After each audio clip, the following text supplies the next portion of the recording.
మద్దతుగా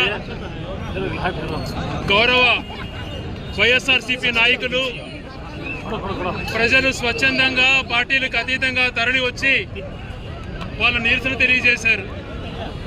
గౌరవ పెద్దలు రమేష్ రెడ్డి అన్న గారు, గౌరవ మున్సిపల్ చైర్మన్, కౌన్సిలర్లు, ఎంపీపీలు, జెడ్పీటీసీలు, సర్పంచ్లు, ప్రజాప్రతినిధులు, కౌన్సిలర్లు, మిగిలిన అందరూ ప్రజాప్రతినిధులు, వైఎస్ఆర్సీపీ నాయకులు అందరూ కూడా వాళ్ళకు తోడుగా ప్రజలందరూ కూడా వచ్చి స్వచ్ఛందంగా నిరసన తెలియజేసి ఏర్పడిన జిల్లాను అన్యాయం చేయకండి, ఏర్పడిన జిల్లాను అలాగే కొనసాగించండి. దేశవ్యాప్తంగా దశాబ్దాలు కాదు శతాబ్దాలుగా ఏర్పడిన ఏ జిల్లాను కూడా రద్దు చేయలేదు. గతంలో చరిత్రలో ఎవరన్నా అనుకుంటే ఏ జిల్లా కేంద్రం రద్దు అయిందంటే రాయచూటి అని చెప్పుకునే విధంగా అవమానకరంగా మమ్మల్ని చేస్తున్నారు. చంద్రబాబు నాయుడు గారు ముఖ్యమంత్రి కాక ఎన్నికల 2 రోజుల ముందర ఇదే ప్లేస్లో, ఇదే సర్కిల్లో నిలబడి, ఇదే బంగ్లా సర్కిల్లో నేను మాట్లాడుతున్న చోటే నిలబడి, తమ్ముళ్ళు నమ్మద్దండి ఎవరి మాట, నేను జిల్లా కేంద్రం కొనసాగిస్తున్నాను, మా వాడికి ఓటేయండి అని చెప్పాడు. పక్కన అభ్యర్థి 2 చేతులు ఎత్తి తప్పట్లు కొడుతున్నాడు. అందరం చూస్తున్నాం వీడియో. మరి ఈ రోజు ఏమైంది? ఒక ముఖ్యమంత్రి గారిని మాట ఎందుకు నిలబెట్టుకోలేకపోతున్నావు? ఏర్పడిన జిల్లా కేంద్రాన్ని, వెనుకబడిన ప్రాంత ప్రతిపాదికగా ఏర్పడిన జిల్లా కేంద్రాన్ని ఈరోజు మా కళ్ళ ముందర మా ఆవేదన వెలిపుచ్చుతుంటే కనీసం దాన్ని గమనించుకోకుండా, కనీసం దాన్ని దృష్టిలో పెట్టుకోకుండా, మా మనోవేదన వినకుండా, ప్రొసీజర్ ఫాలో కాకుండా నవంబర్ 26న ఒక జీవో ఏదైతే ఇచ్చారో, జిల్లాల ప్రతిపాదికగా ఒంటిమిట, సిద్ధవాటం మీ ఆలోచన చెప్పండి, మదనపల్లి జిల్లా ఏర్పాటు చేస్తున్నాం మీ వ్యూస్ చెప్పండి అని ఒక జీవో ఇచ్చారు. మళ్ళీ నిన్న ఒక నోటిఫికేషన్ జీవో మళ్ళీ ఇచ్చారు, రాయచూటిని తిరిగి మదనపల్లి కలుపుతున్నామని. మరి ఆ రోజు నోటిఫికేషన్లో చట్టబద్ధంగా రాయచూటి వాళ్ళు మీ అభిప్రాయాలు ఏంటి అని ఎందుకు అడగలేదు? మా మనోవేదన తెలియజేయడానికి ఎందుకు అవకాశం లేదు? నియంకృత దేశాలలో కూడా ఒక మనిషిని ఉరితీసేటప్పుడు నీ ఆఖరి కోరిక, చివరి కోరిక ఏంటి అంటారు. అటువంటి మాట కూడా మాట్లాడకుండా మమ్మల్ని ఉరేసి నిర్దాక్షిణంగా హత్య చేయడం ఎంతవరకు సమంజసం? ఈరోజు మా కళ్ళ ముందర డిసెంబర్ 29న 2025 మాకు బ్లాక్ డే కింద వచ్చింది. ప్రతి సంవత్సరం ఇది మాకు బ్లాక్ డేనే. ఆ రోజున మమ్మల్ని గుండె చీల్చి మమ్మల్ని వెన్నుపోటు పొడిచిన దినంగా రాయచూటి వాళ్ళం భావిస్తాం. ఎందుకు ఇంత మోసం చేశారు? భవిష్యత్తు తరాలు ఎంత నష్టపోతాయి? ఈరోజు కలెక్టర్ కార్యాలయం, జేసీ కార్యాలయం, ఎస్పీ కార్యాలయం 65 నుంచి 70 జిల్లా కేంద్రాలు ప్రభుత్వానికి భారం పడకుండా ప్రభుత్వ ఆఫీసులను అడ్జస్ట్ చేసి సాధారణమైనటువంటి ఖర్చుతో నడుపుతున్న ఏర్పడిన 13 జిల్లాలలో నెంబర్ 1గా ఇన్ఫ్రాస్ట్రక్చర్ ఇక్కడ వచ్చింది అని కూడా అందరూ చెప్పారు. ఇటువంటి పరిస్థితులలో ఎందుకు ఇక్కడ రద్దు చేస్తున్నావు? ఏ అజెండా పెట్టుకున్నావు? మరి చాలామంది పెద్దలు ఇక్కడ స్వయాన మంత్రిగా ఉన్నాడు, క్యాబినెట్ మంత్రిగా ఉన్నాడు, క్యాబినెట్ సమావేశంలో పాల్గొన్నాడు. క్యాబినెట్ సమావేశంలో తన ముందర ఇది విచ్ఛిన్నం చేస్తున్నామని చెప్తుంటే కూడా అక్కడ ఏమి మాట్లాడకుండా బయటకు వచ్చి షో చేశారు. ఇది ఆ వ్యక్తిత్వం. ఆ రోజు జగన్మోహన్ రెడ్డి గారు తండ్రి చనిపోయి నేను బాధలో ఉన్నాను, నాకు తోడుండే వాళ్ళు ఉండండి, లేదా ప్రజల దగ్గరికి వెళ్తాను అంటే, లేదు రాయచూటి ప్రజలంతా జగన్తో ఉండు అని నన్ను కోరినారని చెప్పి నేను స్వచ్ఛందంగా రాజీనామా చేసి వచ్చాను. మరి ఈరోజు ప్రజలందరూ కోరుకుంటున్నారు జిల్లా కేంద్రం కొనసాగించాలని. నువ్వు చిత్తశుద్ధి ఉంటే, నీకు రాజకీయంగా కానీ రాయచూటి ప్రజలపైన ఏమాత్రం చిత్తశుద్ధి ఉన్నా నువ్వు మంత్రి పదవికి కాదు ఎమ్మెల్యేకి రాజీనామా చేయి, నేను మాటిస్తున్నా. ఇది యథాతథంగా జిల్లా కొనసాగిస్తే నేను రాజకీయాల నుంచి స్వచ్ఛందంగా వైదొలుగుతా. లేదు నువ్వు రాజీనామా చేసి వస్తే నేను పోటీ చేయను. ఇంతకన్నా మేము ఏం చెప్పాలి చెప్పండి? రాజకీయ అజెండా లేదు. రేపు నూతన సంవత్సర వేడుకలు కూడా ఈ బాధతత్వ హృదయంతో 5 లక్షల మంది వాళ్ళ ఆవేదన వెలిపుస్తున్నారు కాబట్టి వేడుకలకు దూరంగా ఉందని నిర్ణయించినాం. ఈరోజు మా వాళ్ళంతా ఇంత పెద్ద ఎత్తున వస్తున్నాం, బంద్ పాటిస్తామంటే వద్దు, రేపు జనవరి 1 వ్యాపారస్తులు దెబ్బతింటారు. అటువంటి గుణం ఉన్నటువంటి వాళ్ళు. మాకు రాజకీయ అజెండా లేదు. కేవలం ఈ ప్రాంత యొక్క సెంటిమెంట్, ఈ ప్రాంత ప్రజలు కోరుకుండేది లేక అవకాశం వచ్చిన దాన్ని నిర్వీర్యం చేయొద్దు అని చెప్పి మేము అడుగుతున్నాం. ఎందుకు కక్ష? ఈరోజు ఎంత మనోవేదనకు గురవుతారో చెప్పండి. ప్రజలు ఏ రకంగా బాధపడుతున్నారు?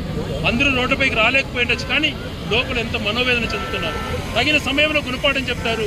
నీకు ఒక మంచి అవకాశం, నువ్వు ప్రజల కోసం రాజీనామా చేసి వస్తే ప్రజలు నిన్ను ఆదరిస్తారు, గుర్తు కూడా పెట్టుకుంటారు, ప్రభుత్వం పైన ఒత్తిడి పెరుగుతుంది. అంతేగాని సోషల్ మీడియాలో ఎవరో పోస్టు పెడుతున్నారని పిల్లలను బెదిరించేది, వాళ్ళంతా తెలుస్తామని 4 గుండాగాలను చెంచాగాలను చేస్తే ఎవడు భయపడేవాడు లేడు. తిరగబడితే దేనికైనా ఇస్తాం. ఓపికతో, సమయంతో ఉన్నటువంటి ప్రజాస్వామ్య స్ఫూర్తితో, ప్రజాస్వామ్య గర్వంతో మమ్మల్ని నువ్వు పోసనీకే తిట్టావు ఏంటి అంటూ విచక్షణ కోల్పోయి నీ ఇష్టానుసారం నీ నోరు పారేసుకున్నావు. నేను ఏ రోజు కూడా పల్లెత్తి మాట అనలేదు. కారణం నాకు ఈ వ్యవస్థ పైన గౌరవం ఉంది. ఇక్కడ ప్రజల కోసం పనిచేశాను. నేను కష్టపడి ఇంత భౌగోళికంగా ఇన్ని రకాల ఇది ఉన్నా కూడా ఒక జిల్లా కేంద్రాన్ని ఏర్పాటు చేశాను.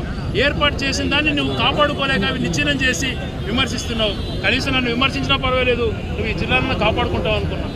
ఓడిపోయిన రోజున గంట వ్యవధిలోనే ఓడిపి బయటకు వచ్చి ఎంత గర్వకారణంగా ఉంది. 6 నియోజకవర్గాల కౌంటింగ్ ఇక్కడ వచ్చింది. జిల్లా యంత్రాంగం అంతా ఇక్కడ ఉందని గర్వపడిన వారు ఓడిపోయినటువంటి ఒక గంటలో అటువంటి నేచర్ నాది. నేను ఇంతకన్నా త్యాగం ఏం చేసుకోలేను. ఏమైనా త్యాగడానికి సిద్ధపడుతున్నా. నీకు ఏమై ఈ జిల్లా నిలబడుతుంది, నువ్వు చచ్చిపోవడం కూడా రెడీ. నేను ఇటువంటి పరిస్థితులలో ఇంత బాధ్యతగా మేముంటే విచక్షణ కోల్పోయి ఇష్టానుసారం భాష అన్నది ఇది లేకుండా ఓ పక్కన గౌరవ రాజగోపాల్ రెడ్డి గారిని తిడుతుంది, మరొక పక్కన పాల్కొండరాయని గారిని తిడుతుంది, మోహన్ రెడ్డి గారిని తిడుతుంది, బతుకున్నప్పుడు నారాయణ రెడ్డి గారిని తిడుతుంది, రమేష్ రెడ్డి గారిని తిడుతుంది. అందరినీ ఇష్టానుసారం నోరు పారేసుకుంటాం. ఇదెక్కడ కూడా ఎందుకు విచక్షణ? నీకు అంత ఇది ధైర్యం ఉంటే పోరాడు, తెచ్చినటువంటివి కాపాడు. ఎన్నో రకాలు డెవలప్ చేశాం. స్టేడియం అంట, పార్కులు అంట, శిల్పారామం అంట, ఇవన్నీ ఎన్నో ఉన్నాయి. ఇవన్నీ చేయకుండా మనం కొత్తగా మెడికల్ కాలేజ్ ఇస్తాడంటే అంటే ఉన్న మెడికల్ కాలేజ్ మదనపల్లిలో ప్రైవేట్ పరం చేస్తుంది. ఇటువంటి పరిస్థితుల్లో మాకేమిస్తాం? చంద్రబాబు నాయుడు గారి మాటలు గతంలో అమరావతి రాజధాని డిక్లేర్ చేస్తున్న ప్రతి ఒక్క పట్టణానికి ఒక ఎయిర్పోర్ట్ అన్నాడు. మాట మర్చిపోయినాడు. ఆయన మాటను నమ్మితే ప్రజలు అధోగతి పాలవుతారు. ఇక్కడి నుంచే నిర్దేశంలో మాట ఇచ్చి తప్పావు. కాబట్టి నేను ఒకటే అడుగుతున్నా, ప్రజల మనోభావాలకు అనుగుణంగా నువ్వు ప్రొసీజర్ ఫాలో కాకుండా నిర్ణయం తీసుకున్నారు కాబట్టి దాన్ని వెనక్కి తీసుకొని మా అభిప్రాయాలు సేకరించండి. అయ్యా రాయచోటి వాళ్ళు మీ జిల్లా కేంద్రం ఎత్తేయాలనుకుంటున్నాం, మీరు ఎక్కడ కలుస్తారు, మీ అభిప్రాయాలు ఏంటి అని 30 రోజులు ఏదైతే గైడ్లైన్స్ ఉంటాయో అవకాశం మాకు కల్పించాలని చెప్తున్నా. ఇక్కడ మేము ఎంత ఘోష ఎంత ఆవేదన వ్యక్తం చేసినా మా మాట వినలేదు కాబట్టి న్యాయ పోరాటానికి కూడా సిద్ధమైన ఈరోజు కేసు కూడా పిల్లలు ఫైల్ చేస్తున్నాం. మాకు ప్రొసీజర్ ఫాలో కాలేదు, దయవుంచి న్యాయమూర్తులన్నా మమ్మల్ని న్యాయం చేయండి. ఈ ప్రజాస్వామ్య వ్యవస్థలో ప్రభుత్వాలు నియంత్రితంగా వ్యవహరించినప్పుడు న్యాయస్థానాలు దిక్కంటారు. ఆ న్యాయస్థానాలను కూడా ఆశ్రయిస్తున్నాం. ఈరోజు ఫైల్ చేస్తున్నాం. న్యాయస్థానాలలో మాకు న్యాయం జరుగుతుందన్న ఆలోచన ఉంది. మాకు అజెండా కాదు ముఖ్యం. ఈ ప్రాంతంని ఈ ఏరియాని ఏదైతే జగన్మోహన్ రెడ్డి గారు ఆ రోజు మనస్ఫూర్తిగా స్టడీ చేసి జిల్లా కేంద్రం ఏర్పాటు చేశారో దాన్ని కొనసాగించాలి. తెచ్చిన దాన్ని తీసుకొచ్చిన దాన్ని ఏర్పాటైన దాన్ని అన్ని రకాల అభివృద్ధి చెంది స్టాండ్ అయిన దాన్ని ఈరోజు తీసేయడం మీరు కాపాడుకోలేకపోవడం దుర్మార్గం అని చెప్పి తెలియజేస్తున్నాం. ఈరోజు ప్రజల యొక్క మనోవేదనను విని మీరు గ్రహిస్తారు అని చెప్పి ఇందుకు నిరసనగా ప్రజలకు మద్దతుగా నూతన సంవత్సర వేడుకల్లో కూడా మేము దూరంగా ఉంటాం. నెక్స్ట్ కార్యాచరణ ఏమైనా ఉందా? రిజల్ట్ ఫైనల్ కాదు, దాంట్లో ప్రొసీజర్ ఫాలో కాలేదు కాబట్టి న్యాయపరంగా మీరు కూడా చూసింటారు. ఆ 2 జీవోలు నేను మీడియాలో చూపించి మాట్లాడాను. GO number 1500, GO number 1501. ఆ 2 జీవోలు నవంబర్ 26 ఇచ్చారు. మళ్ళా నిన్న ఇంకొక జీవో ఇచ్చి దాంట్లో ఆ జీవోలలో ఎక్కడ రాయచోటిని గురించి మెన్షన్ చేయకుండా ఈరోజు దాన్ని ఇది చేస్తున్నారు. ఆ కాపీలు కూడా మీకు చూపిస్తున్నా. ఎంత నిర్దాక్షిణం అంటే